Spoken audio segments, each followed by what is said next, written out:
Okay, hi everybody. We're back for another Unshushed talk. It's April, so it's Sexual Assault Awareness Month, and today we're going to be talking about consent. And we're going to be joined by Joyce Short, and we'll be talking more about how to define consent. So I can just see her now. Okay, I've just waved.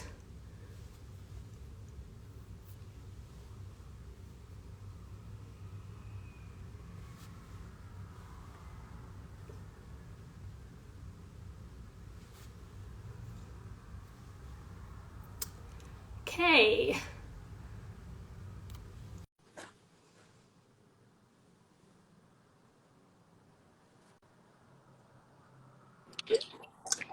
Hello. Hi, I'm just going to fix my phone here. Yeah, not easy to do. How are you? I'm good. I'll be better when I get this thing sitting on my tripod. There we go. I think I don't know if it's just me seeing, but it looks you're that way. I'm the other way? Okay. Okay, we'll do it the other way. How's that? Yeah, that's better. Okay. Try that one more time.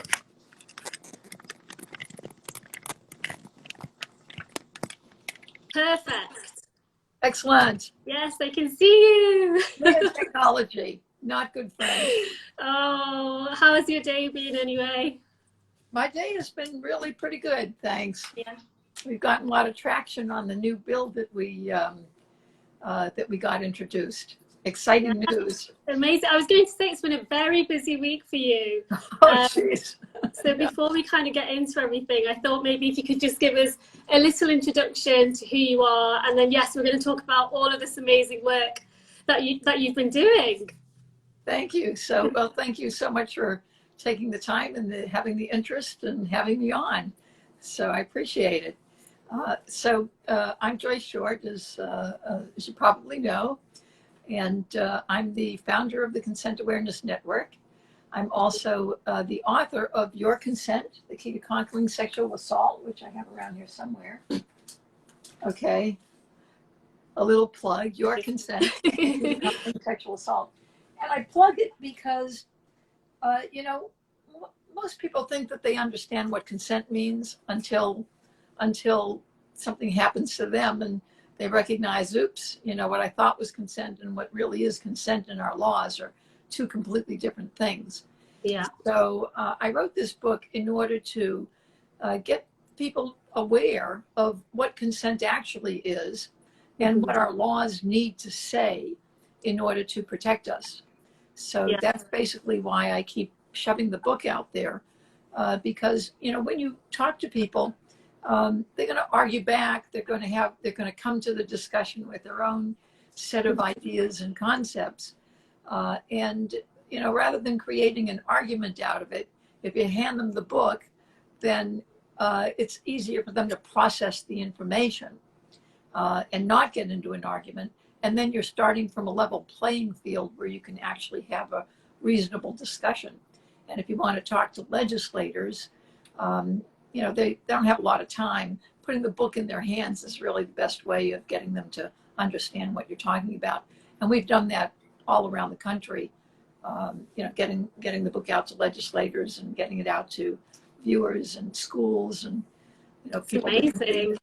It's such amazing work that you're doing. And yeah, the topic of consent, obviously, it gets brought up so many times, like you say, but how do we actually define consent? So I know you've obviously covered this in your book, like you mentioned, and I've also been watching your TedXTalk. So how would you define consent? Consent is very simple. It's freely given, knowledgeable, and informed agreement. It's not rocket science. Yeah. Yeah, we teach it to our kids all the time. If your child says, "Mommy, can I have some cookies?" I'm really want a snack, and you say to that child, you got to finish your homework, and then you can have some cookies and milk. And 10 minutes later, they come to you and they say, "Mommy, I finished my homework. Now can I have a cookie?" And you hand them a cookie, and you find out, lo and behold, nope, they hadn't finished their homework. they didn't have your consent, did they? Because they lied Yeah, to you. that's a great way to explain it, actually. Yeah. So even a child can understand what consent is, that consent is freely given, knowledgeable, and informed agreement. In fact, we have a cartoon for kids. It's called Your Consent for Kids. And you can see it on YouTube. And we created that as a means to help parents get across the concept of consent to their children. So there's nothing salacious about it. It's about going to the sandbox, going to the park, riding on the swings. But those same lessons that we learn as a child should carry over into adulthood, where we understand that consent is freely given, knowledgeable, and informed agreement. And I think, speaking to children about consent, as early on as possible as well, to have that concept of what is consent. Exactly. It's very important that they understand that they have autonomy. And people need to get their permission, and not just on the face of it, but freely given, knowledgeable, and informed. If you lie to somebody, if you trick somebody, I always say when I'm talking to kids and talking to schools, that there are 3 F words that should never be included in sex, and they're force, fear, and fraud. And that concept really applies to everything. In fact, the law that we're working on, or I should say the bill, it's not a law yet. We can be given the karma, follow the law. It's actually been introduced in general law. So it's not only for sexual assault. It really makes the point that consent is consent for everything. Yeah. When you consent to giving somebody your property, right? That's freely given, knowledgeable, and informed agreement.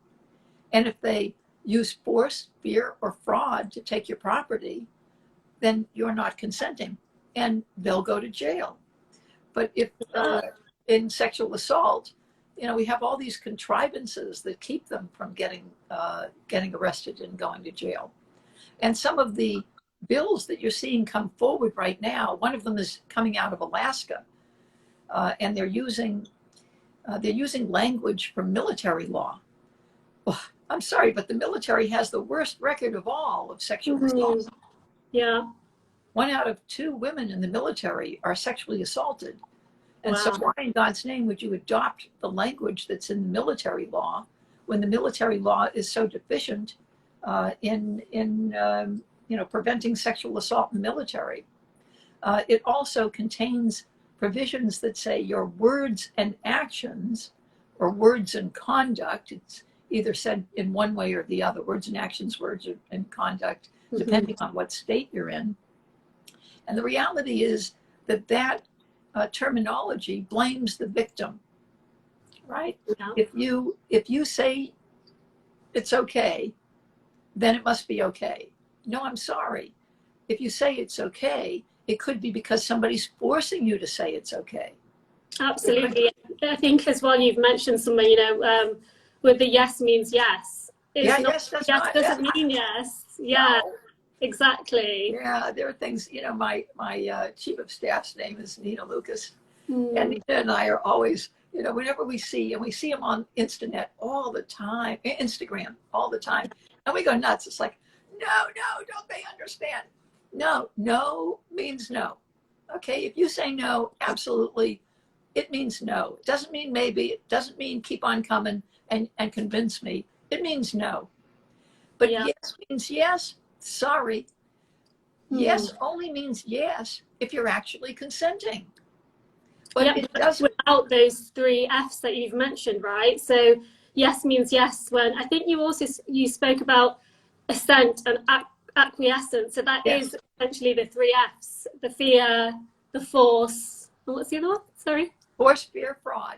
Fraud. Yeah. So force, fear, fraud. So if you're deceiving someone, Larry Nassar, a perfect example of this. He claimed that what he was doing was medically necessary. And so he defrauded these people of sexual contact. The story in my TEDx talk starts with a story about a fellow by the name of Donald Grant Ward. And Mm. he climbed in bed with a young woman who had fallen asleep in her boyfriend's embrace in his dorm room at Purdue University. He had the top bunk. And they had had a little gathering in his dorm room, some friends over. And she got tired. She, got up into the bunk bed. Her boyfriend came up after her and held her in his arms. And she fell asleep in his embrace. And when she woke up because there was a hand that was stroking her breast. And it woke her up. And of course, she thought, because it was a dark room and she went to bed with his arms around her, Yeah. that hand belonged to her boyfriend. And the hand went down her body into her underwear, engaged her in sex. And she left after a few minutes in order to go to the bathroom. And when she came back, another fellow was sitting on top of the bunk bed. The fellow's name is Donald Grant Ward. Mm. And so, she really couldn't make out, what had happened. Maybe her boyfriend got out of the bed after she did. Who knew? So when she saw Grant Ward up there, she just, went down to her own room, which was further down the hall in a co-ed dorm. Don't get me started. Okay.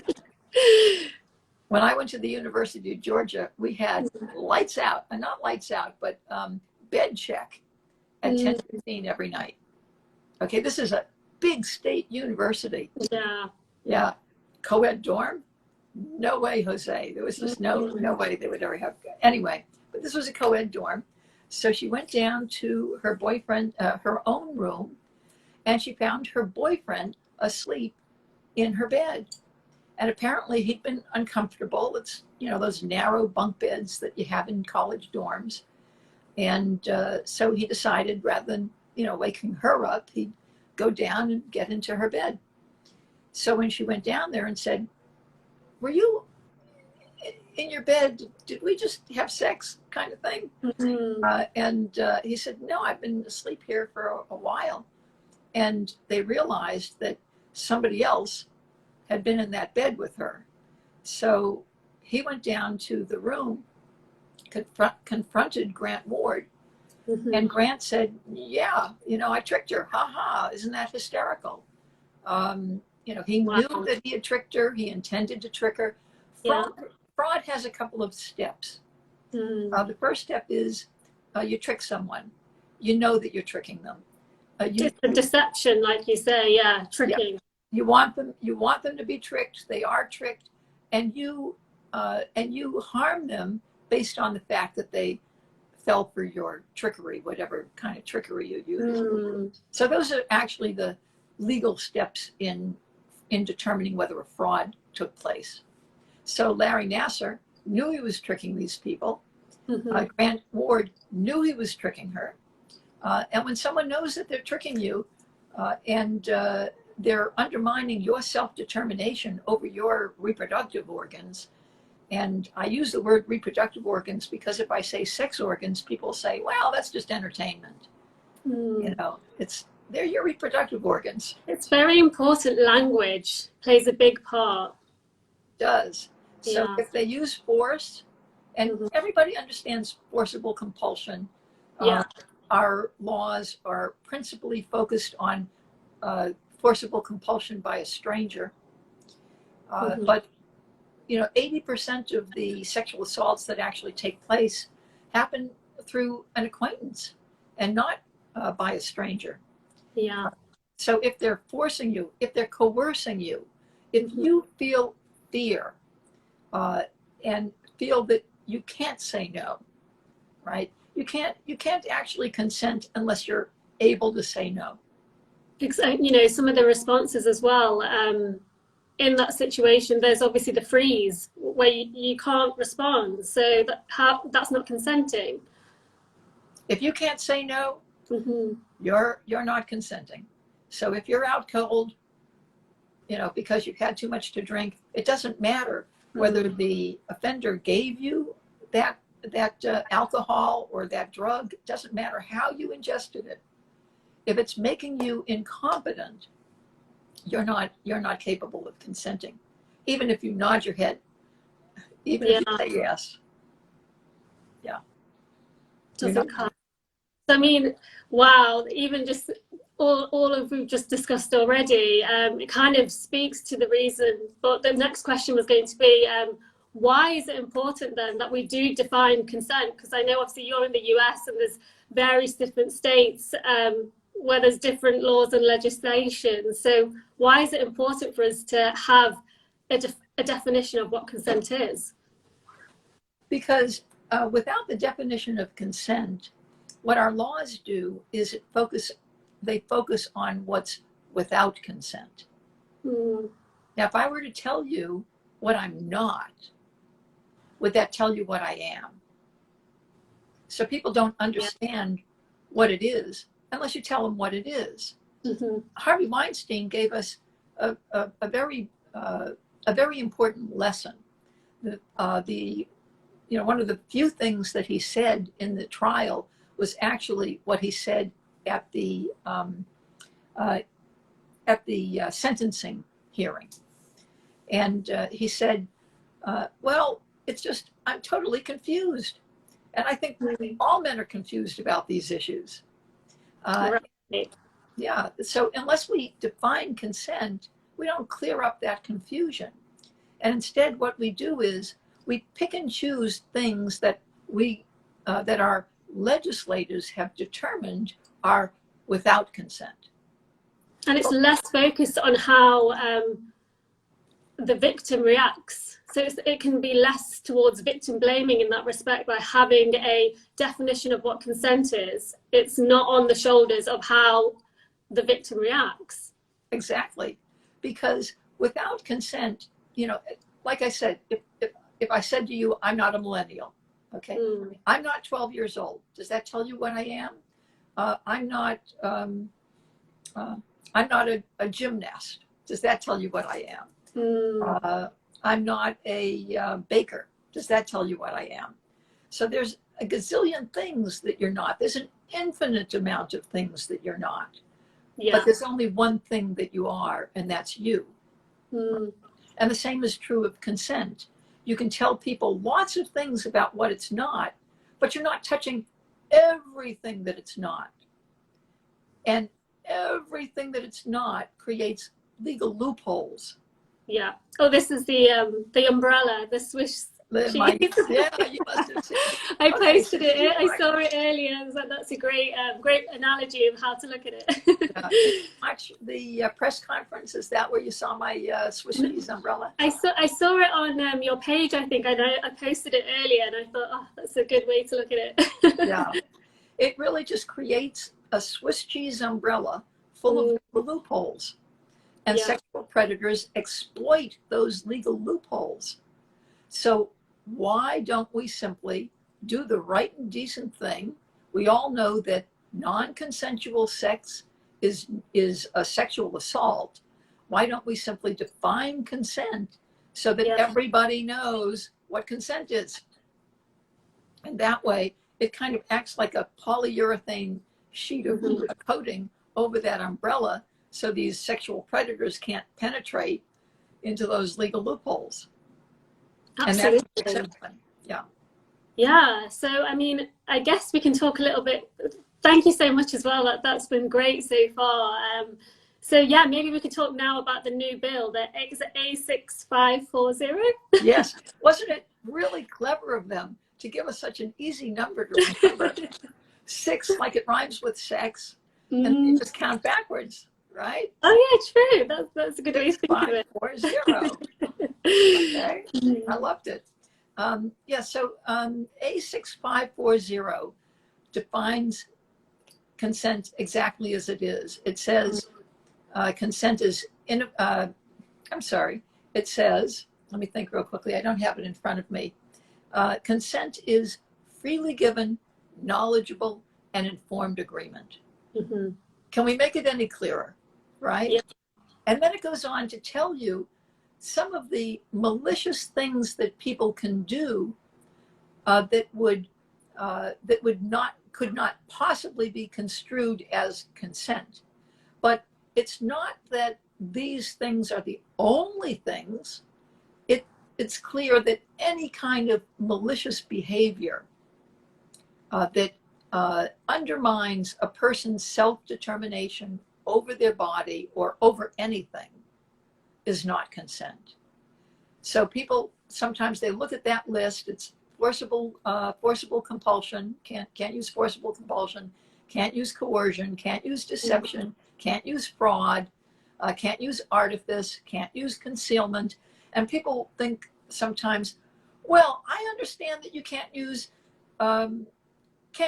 coercion, but why can't you use artifice? No, we want that taken out. You can use artifice. No, that's crazy. You can't use artifice. Artifice is malicious behavior. So how do you? You're so right, though, defining all of these things that fall under it, because a lot of people would think it's just the force. So by even saying, the fear, the forcible compulsion, coercion, deception. If you remember force, fear, fraud, you've really covered them all. The words that are mentioned in the bill are just really words of clarification in case you're confused between deception and fraud. They're both in there, right? That's what I meant. It was the fraud. A lot of the time, okay, you will think about force, but the fear and the fraud is what is great that you're putting into this bill, because that's often that's where a lot of the gray areas are existing, right? And if we understand that consent is freely given, then we understand that you can't use force or fear. And if we understand that it has to be knowledgeable and informed, that it's understandable why you can't use deception or concealment or artifice or any of these other things. So if we can get people to understand that consent clearly is freely given, knowledgeable, and informed agreement, we're covering everything, every kind of malicious behavior that you can bring to the table in order to subvert the thinking process of the person that you're trying to get cooperation from. If you get cooperation through malice, then that person's not consenting, even if they say yes. Wow. And so what stage is the bill at now? I know you've been doing a lot of work on this. So where are we with it all? It's been introduced. It's been introduced in the Assembly. Where are you? I'm in London. London. So, okay. Well, we actually have some consent outreach ambassadors in the UK as well. And we just created a coalition with another organization in the European Union. So I think you're going to see a lot more of what we're doing in the UK. And we could certainly enlist your help, hopefully. Absolutely. I mean, we did have a question come through, actually, from somebody in South Africa. And they were interested about how they, too, could get involved with what you're doing. We have a coalition in Africa and Nigeria in particular. We have a number of outreach ambassadors in Nigeria. Africa's tough, very, very tough. There's a lot of tribal law that is so conflicts with the concepts that are really, we take for granted in the Western world. And so, I think Nigeria is one of the most difficult places for us to actually be able to make this kind of headway. India also very, very difficult to make this kind of headway in India. But we're going to try, it's very simple. It's such a simple concept, consent. We understand it in every other kind of crime that exists. And that's why it was so important to put it in general law and not simply in sexual assault law, so that we can have society understand that consent is consent, no matter what you're applying it to. Today it can be for like medical, like you say. There's so many ways to look at consent. Yeah, when you go for your COVID shot, you need to sign a consent form, right? And you sign that consent form because of Nuremberg Code. Nuremberg Code was created back in the 1940s. It's the result of the trials that took place after World War II against the Nazi doctors or Nazi operatives that were involved in the experiments with concentration camp prisoners. And they went on trial. I think there were 21 of them, and found guilty. And the end result of that was Nuremberg Code. So it was created, I think, somewhere between 1947 and 1949. Mm-hmm. And it actually does define consent as freely given, informed agreement. It's not like I'm making this up, folks. I just read a lot. I just did a lot of research. So when you go for your COVID vaccination, you're going to be required to sign a consent form. And that's the result of Nuremberg Code. Because Nuremberg Code then was created in order to protect people against the kind of medical experiments that were done in Nazi Germany. And it also now has been expanded upon. And now whenever you're involved in any kind of medical treatment, you now have to sign a consent form. I just had a dental implant put in. And when I went for that dental implant, they stuck a consent form in my face and said, okay, sign here at the bottom line. And you know me, I'm a consent person. So I'm reading the thing. And it's telling me all the terrible things that can happen to me as a result of. That's why it's so important, though. You know, consent. It's a choice. Like you say, it's a choice. It is a choice. And if they're lying to you, if they're concealing information, yes, you can have this implant put in, but you can get lockjaw from it. And I'm not saying that is. So folks, don't go to your dentist and say, no, I'm going to get, Joyce is telling me I'm going to get lockjaw if I have this implant. No, I'm not telling you that. I'm just making it up. Okay. But let's say they concealed something from you, and then and that thing happened to you. My God, you would not have been consenting because they would have concealed that information. It would have been important information for you to know. And they took it upon themselves to determine that they were not going to enable you to make a reasoned determination. Absolutely. I mean, we've just had a comment here. So it was about so I know we were talking about Africa earlier, but what about South Africa? Because they have very different laws in South Africa Africa. They do. We have, here in the United States, we have 50 states. And every one of those 50 states has its own penal code. Wow. We also have another 5 territories. And those 5 territories have their own penal codes. And we have federal law, and our federal law has its own penal code. So my heart goes out to other countries where they have this kind of split. I don't think it's any more split than what we have here in the United States, because that's pretty crazy.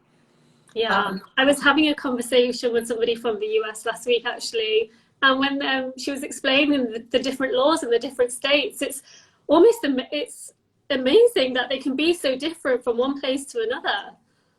And you wonder why people get up on the stand and say, I'm confused.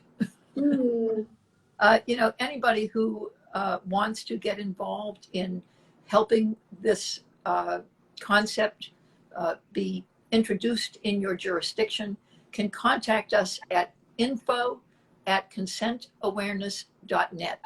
So I'd appreciate it if you put that in your...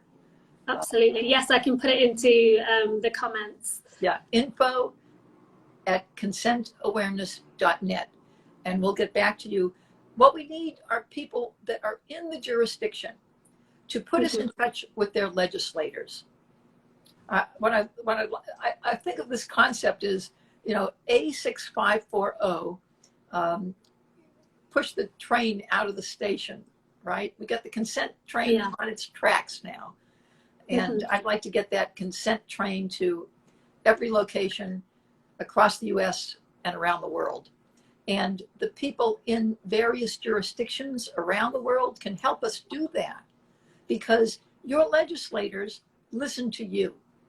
they don't listen to me. Who am I? I'm nothing. I don't vote for them. And you're only important to them because you vote for them, right? Yeah. You vote for them, or you provide them with funding so that they can run their campaign. And so the person in the jurisdiction is valuable to them. I'm an outsider. So if you, as an insider, bring the consent awareness net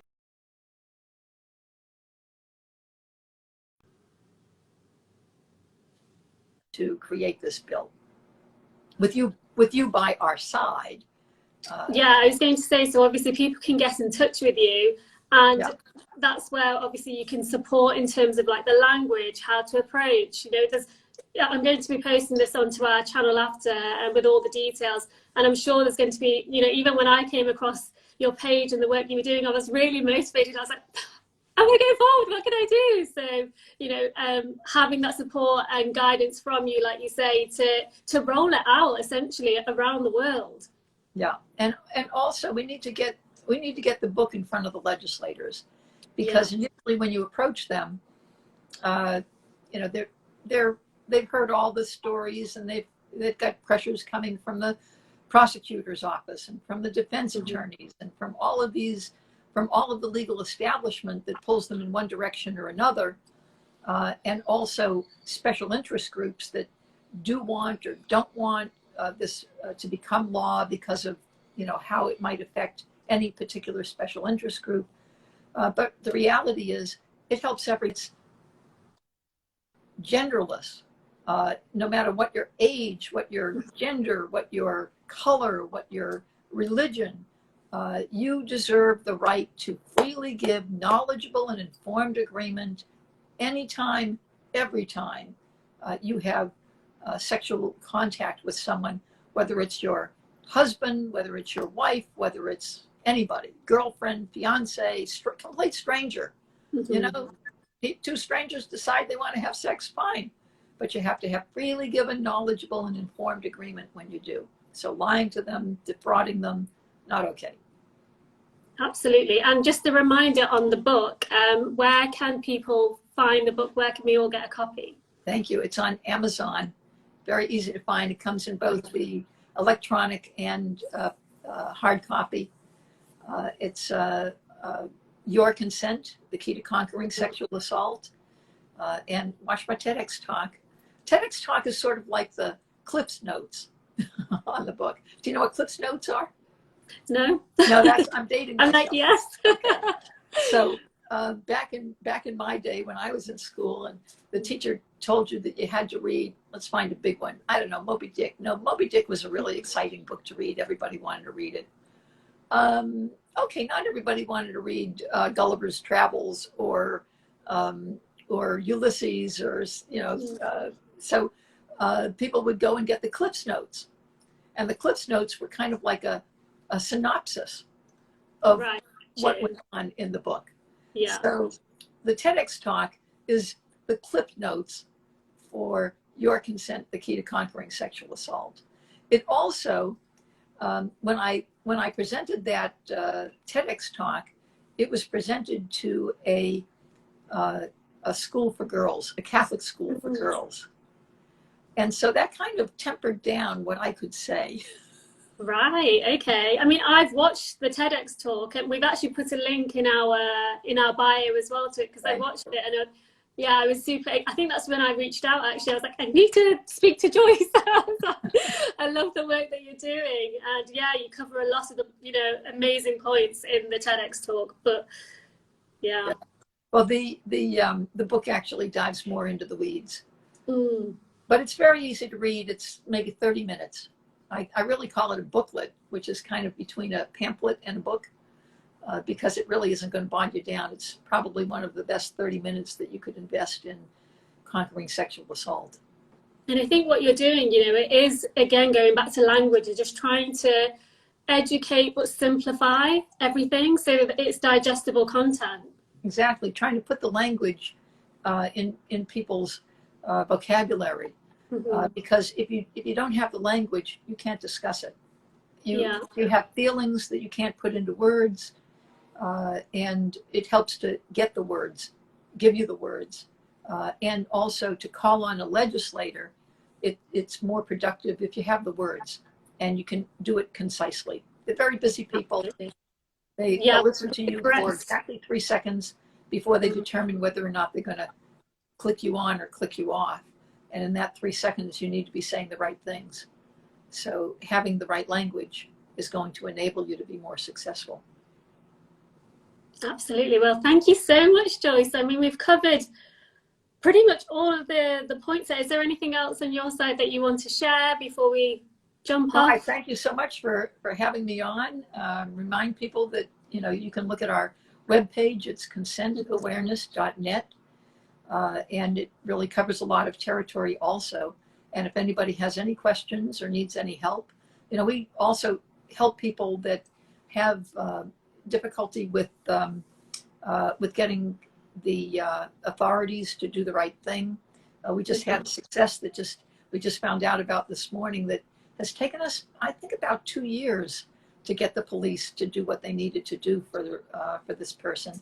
And we just found out that they're actually processing his claim at this point and moving forward on it. So as another victory that just happened just a few minutes ago.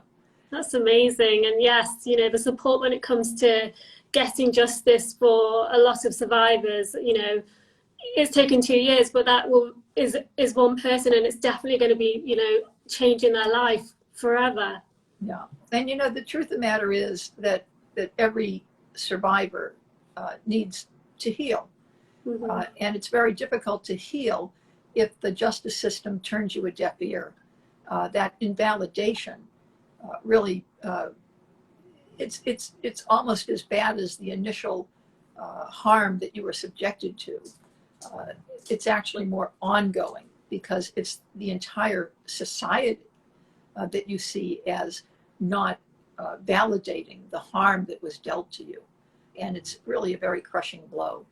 So absolutely. And this is why the work is so important that you're doing. And, with having consent codified, in the laws, that will hopefully as well encourage more survivors to come forward, because there's a lot of survivors out there who will see how things are handled and just think, what's the point in me reporting it? 100%. And that's one of the reasons that prosecutors don't want this law. Mm-hmm. They don't want to be overrun. What this law will do is it will wake up people's eyes to what actually constitutes a sexual assault. And predators will know what they, what the guidelines are. So I don't think that the prosecutors will be overrun. I believe that that society will have a better understanding of where to draw that line, and that if they step over that line, there are consequences for it. And so, are they going to step over that line? They'd have to be really seriously disordered in order to step over that line and take the chance that they're going to end up in jail, like Brock Turner's father said, for 20 minutes of fun. No, 20 minutes of action. That's what he said. Terrible. So I think that they'll think twice about whether or not they want to cross that line. And I think that it will considerably diminish the volume of sexual assault. But I think that's one of the reasons that we're having trouble with the legal establishment. They think that they're going to get overrun. They're not going to get overrun. We're going to put it. We're going to put a stop to sexual assault. We're going to put things right, like you say. There'll be repercussions for the actions, so people will be less inclined to think that they can get away with these things. Because as it stands at the moment, like you say, there is no definition. There is so many grey areas. So by having this in place, the importance of it is that people will think twice before taking these actions. So. Exactly. Oh, well, thank you so much, Joyce. It's been an honor speaking to you. Honestly, I've been watching your page and all the work that you've been doing. And I was, before jumping on, I was a little bit nervous to speak to you, but now I'm just so grateful to have had you here. So thank you so much. Love to talk to you. Thank you for having me on. Thank you for all the efforts that you make. Because thank you. Having folks like you out there, trying to get people to understand these concepts is really, really, really very valuable in this process. So thank you for what you've done. Thank you so much. And yes, take care. Have a great day. Bye-bye now. Bye.